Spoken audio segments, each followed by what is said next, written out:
Tregon njëri prej dietarëve të hershëm derisa një ditë prej ditëve isha duke ecur nëpër një shkretëtir.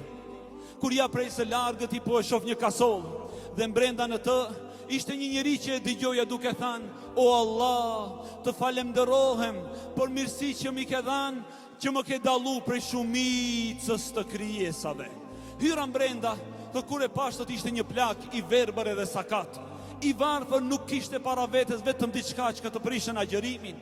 Ju afrova dhe i thash: "O filan, po para se të hy në këtë kasoll, në mesin e kësaj shkretëtire, e dëgjova duke thënë: falenderimet i takojnë atij i cili më ka dallu prej shumicës të krijesave." I thash: "O filan, po me çka të ka dallu Allahu xhelle xhelalu?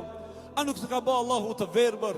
A nuk të ka lënë Zoti të këtij në këtë gjendje dhe në këtë fukarallëk edhe ngjashme si ajo?" Atëra i tha: "O birim, a nuk më ka dhënë Allahu gjuhë falenderuese?" I thash: "Po." "Po a nuk janë shumica njerëzve që nuk e falenderojnë Allahun?" I thash: "Po." "Atëherë a nuk më ka dallu Allahu nga shumica njerëzve?" Allahu akbar. Kjo është edukata me Allahun xhelle wala.